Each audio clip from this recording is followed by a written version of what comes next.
শ্রাবণের পড়ন্ত বিকেল, আকাশে সাদা আর ধূসর মেঘের লুকোচুরি খেলা। বৃষ্টি নেই, গরম নেই, আছে শুধু ঝিরিঝিরি বাতাস।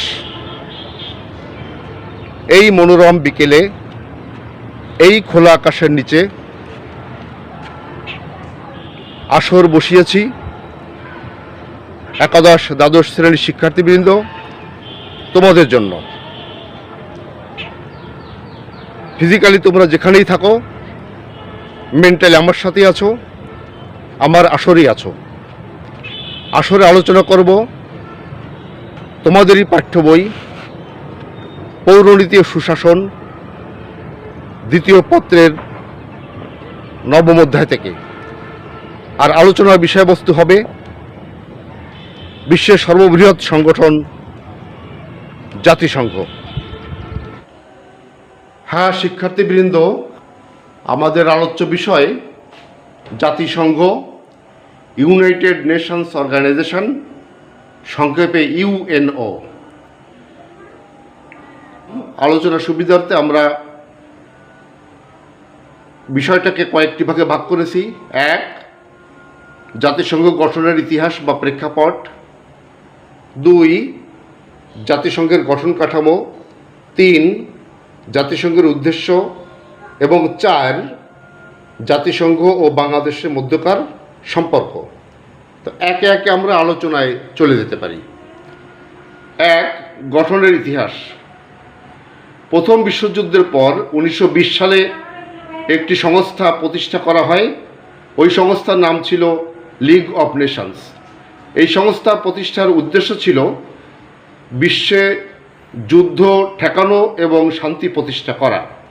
কিন্তু ওই সংস্থা ব্যর্থতার পরিচয় দেয় এবং 1939 সালের মধ্যেই বিশ্ব দ্বিতীয় বিশ্বযুদ্ধে জড়িয়ে পড়ে। দ্বিতীয় বিশ্বযুদ্ধের বিভীষিকা মানবজাতিকে আতঙ্কিত করে তোলে।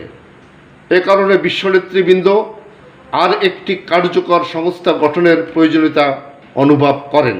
তারা দ্বিতীয় বিশ্বযুদ্ধ চলার মধ্যেই এই রকম একটি সংস্থা গঠন করার উদ্যোগ গ্রহণ করেন এবং দফায় দফায় বৈঠক করেন, চুক্তি করেন, বিভিন্ন সনদে স্বাক্ষর করেন এবং এক পর্যায়ে 1945 সালের 24 অক্টোবর জাতিসংঘ গঠন করতে সক্ষম হন।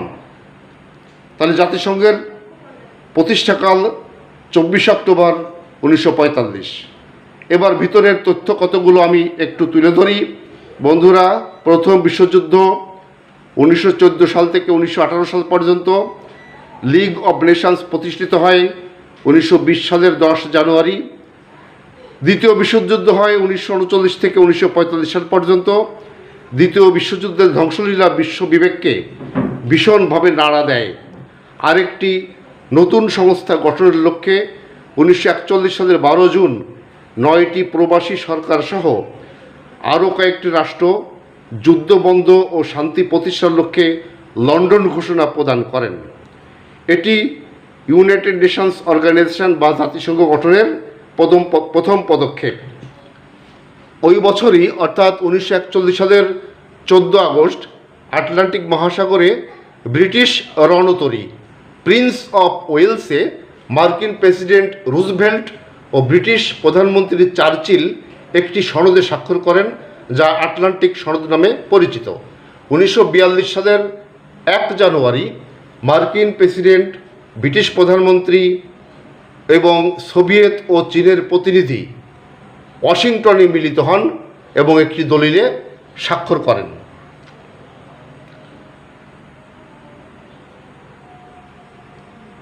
পরদিন আরও 22টি দেশ এ দলিলে স্বাক্ষর করে। এটি ওয়াশিংটন ঘোষণা নামে পরিচিত। এরপর আরও 21টি দেশ এ ঘোষণার প্রতি সমর্থন জানায়। 1943 সালের 30 অক্টোবর যুক্তরাষ্ট্র, যুক্তরাজ্য ও সোভিয়েত ইউনিয়নের পররাষ্ট্রমন্ত্রীগণ ও চীনের রাষ্ট্রদূত মস্কোয় মিলিত হন এবং একটি চুক্তিতে স্বাক্ষর করেন। এটাকে বলা হয় মস্কো সম্মেলন। 1943 সালের নভেম্বরে রুজভেল্ট স্টালিন ও চার্চিল তেহরান সম্মেলনে একটি আন্তর্জাতিক সংগঠন প্রতিষ্ঠার ঘোষণা দেন। এরপর দফায় দফায় বৈঠক করার পর 1945 সালের 25 এপ্রিল থেকে 26 জুন 50টি রাষ্ট্রের প্রতিনিধিদের সম্মেলনে জাতিসংঘ সনদ গৃহীত হয়। পরে আরও একটি দেশ যুক্ত হয়, ফলে সদস্য হয় 51। তো জাতিসংঘের প্রথম সদস্য 51। 24 অক্টোবর জাতিসংঘ আনুষ্ঠানিকভাবে যাত্রা শুরু করে। এ সময় সদস্য ছিল 51। বর্তমানে জাতিসংঘের সদস্য সংখ্যা 193, অর্থাৎ স্বাধীন রাষ্ট্রের সংখ্যা 193। তো শিক্ষার্থীবৃন্দ, এবার 2 নম্বর আলোচ্য বিষয় গঠন কাঠামো। 5টি প্রধান অঙ্গ এবং সচিবালয় নিয়ে জাতিসংঘ গঠিত। এই হলো গঠন কাঠামো। আমি একে একে উপস্থাপন করি। 1 নম্বর সাধারণ পরিষদ।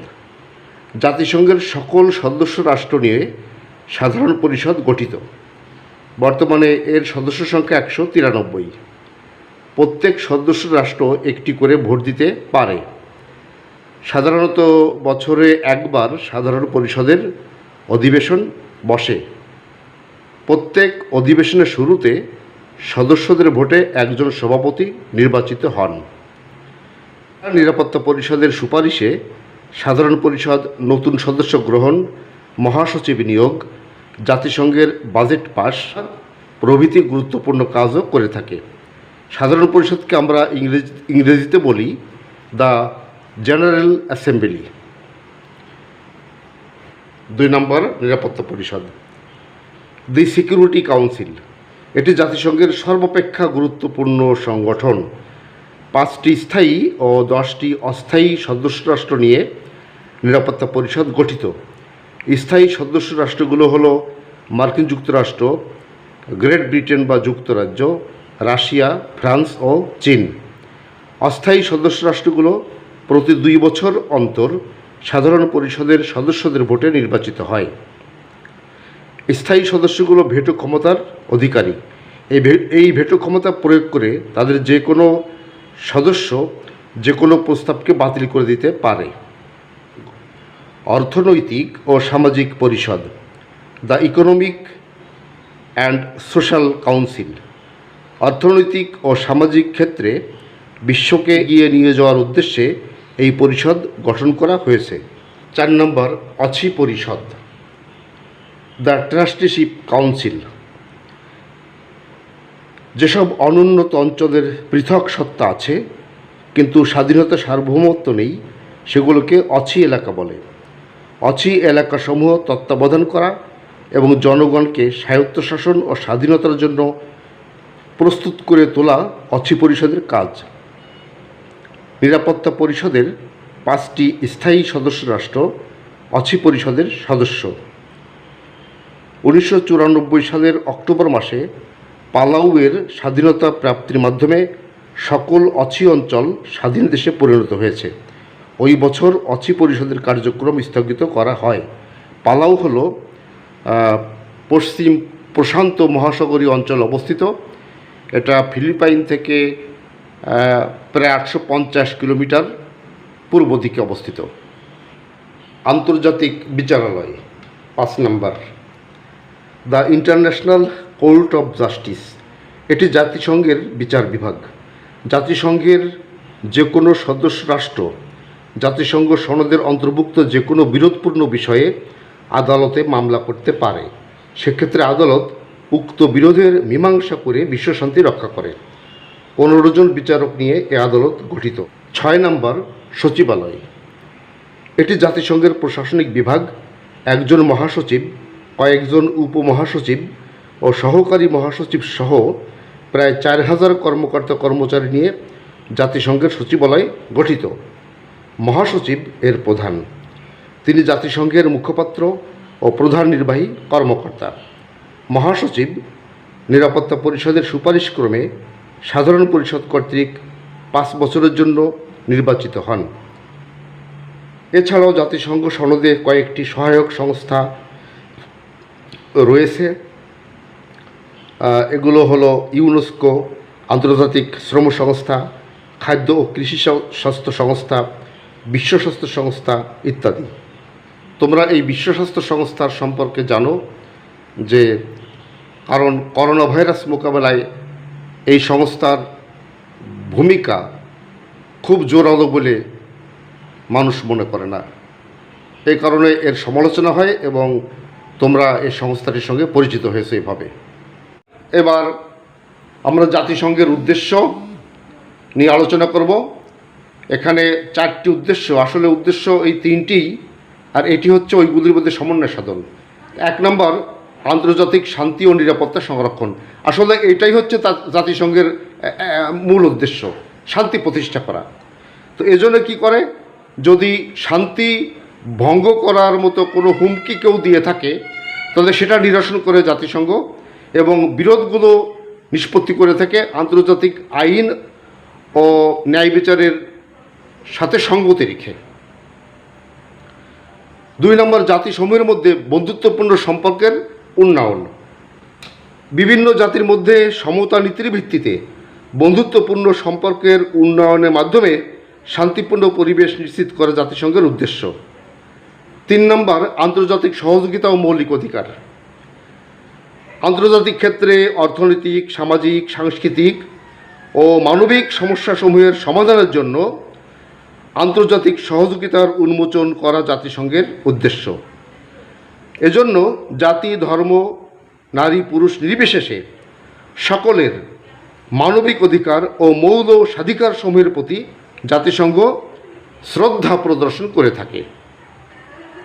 4 নম্বর উদ্দেশ্য বাস্তবায়নের সমন্বয় সাধন।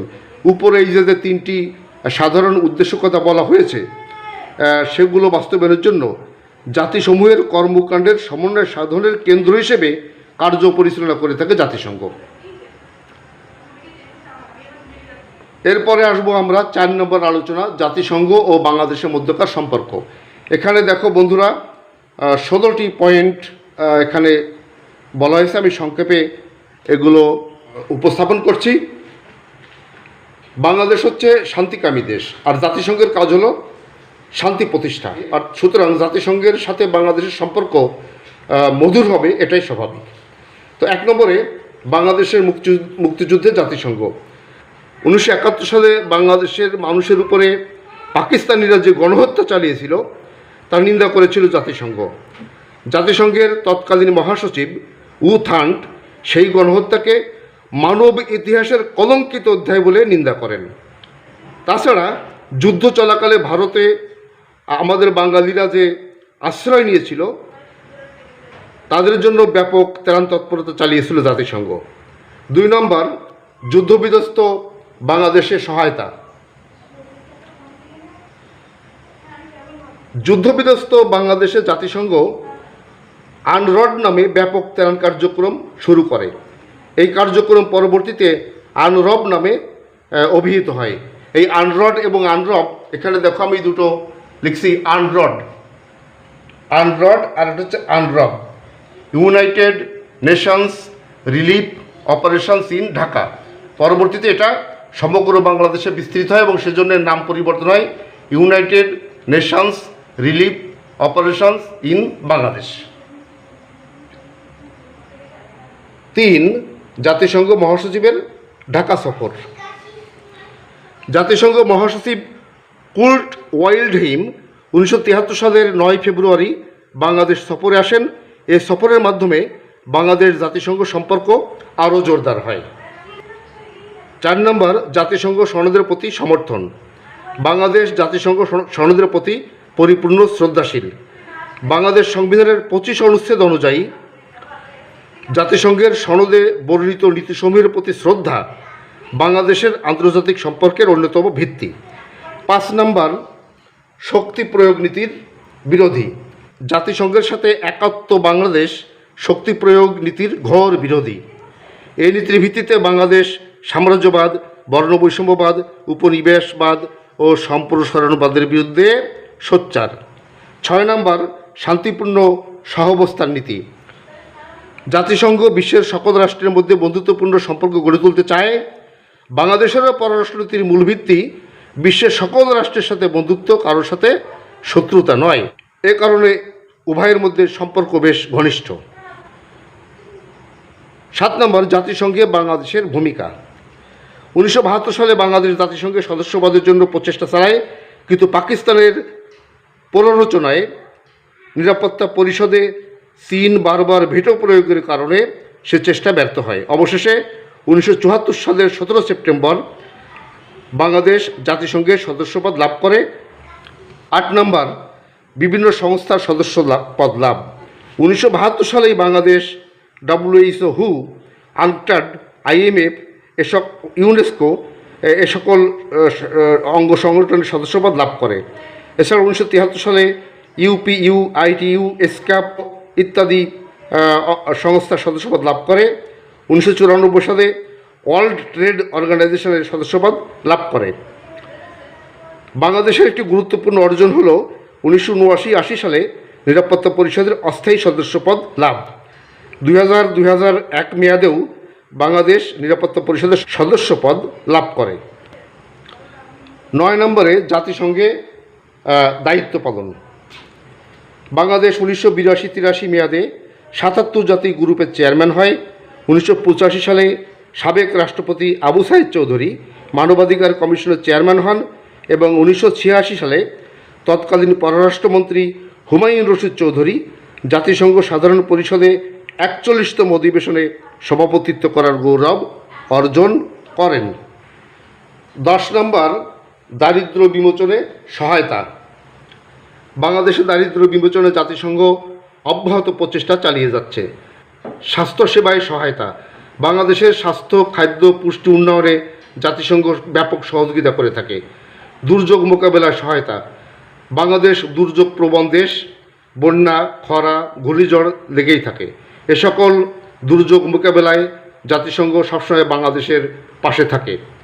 13 নম্বর, যোগাযোগ, কৃষি ও শিক্ষা। বাংলাদেশের যোগাযোগ, কৃষি, শিক্ষা, সংস্কৃতি, বিজ্ঞান ও প্রযুক্তির উন্নয়নে জাতিসংঘ প্রচুর সাহায্য সহযোগিতা করে থাকে। 14 নম্বর, বাংলা ভাষার ব্যবহার। 1984 সাল থেকে জাতিসংঘের কার্যপ্রণালীতে বাংলা ভাষার ব্যবহার হচ্ছে। এর ফলে জাতিসংঘের সাথে বাংলাদেশের সম্পর্ক আরও ঘনিষ্ঠ হয়েছে। জাতিসংঘের অঙ্গ সংগঠন ইউনেস্কো 1999 সালের 17 নভেম্বর বাংলাদেশের ভাষা শহীদ দিবস 21 ফেব্রুয়ারিকে আন্তর্জাতিক মাতৃভাষা দিবস হিসেবে ঘোষণা করেছে। এতে বাংলাদেশ বিশ্ব দরবারে সম্মানিত হয়েছে এবং জাতিসংঘের সাথে বাংলাদেশের সম্পর্ক আরও মজবুত হয়েছে। 15 নম্বর, রোহিঙ্গা সমস্যায় বাংলাদেশের পাশে জাতিসংঘ। রোহিঙ্গা সমস্যা আমাদের একটি বড় মাথা ব্যথার কারণ। এ সমস্যার সমাধানে জাতিসংঘ সবসময় বাংলাদেশের পাশে থেকেছে। 16 নম্বর, শান্তিরক্ষা বাহিনীতে বাংলাদেশ। বিশ্বের বিভিন্ন দেশে শান্তিরক্ষার জন্য বাংলাদেশ 1988 সাল থেকে জাতিসংঘ শান্তিরক্ষা বাহিনীতে নিয়মিত অংশগ্রহণ করে আসছে। তো বন্ধুরা, বরাবরের মতো একটি বাড়ির কাজ খেয়াল করো। একটি বৃত্তের মধ্যে ইউএনও মানে জাতিসংঘ, তারপরে আছে এর কতগুলো অঙ্গ সংগঠনের নাম লেখা: সাধারণ পরিষদ, সচিবালয়, অচ্ছি পরিষদ, আন্তর্জাতিক আদালত, অর্থনৈতিক ও সামাজিক পরিষদ। এরপরে এই শূন্য স্থানে কি বসবে? ক, সার্কের পূর্ণরূপ লিখো। খ, ওআইসি গঠনের উদ্দেশ্য কী? গ, উদ্দীপকের প্রশ্নচিহ্নিত স্থানে কোন অঙ্গ সংগঠনটির নাম বসবে সেটির গঠন বর্ণনা করো। ঘ, বিশ্বশান্তি রক্ষায় উক্ত অঙ্গ সংগঠনটির সাফল্য ব্যর্থতা মূল্যায়ন করো। পরবর্তী ক্লাসে আলোচনা হবে বিশ্বশান্তি রক্ষায় জাতিসংঘের ভূমিকা। শিক্ষার্থী বন্ধুরা, এতক্ষণ জাতিসংঘের আলোচনা শুনছিলে। বাংলাদেশের স্বাধীনতা যুদ্ধ থেকে শুরু করে প্রতিটি বিপদে আপদে জাতিসংঘ বাংলাদেশের দিকে সাহায্যের হাত বাড়িয়ে দিয়েছে, বাংলাদেশের পাশে থেকেছে। বাংলাদেশও তার সাধ্যমতো জাতিসংঘের সকল কর্মকাণ্ডে অংশগ্রহণ করেছে। পারস্পরিক বিশ্বাস ও আস্থার উপর ভিত্তি করে জাতিসংঘের সাথে বাংলাদেশের এক অভাবনীয় মধুর সম্পর্ক গড়ে উঠেছে। আগামী দিনগুলোতে এই সম্পর্ক আরও জোরদার হবে আরও মধুর হবে, এটাই আমাদের কাম্য। তো আলোচনা এ পর্যন্তই।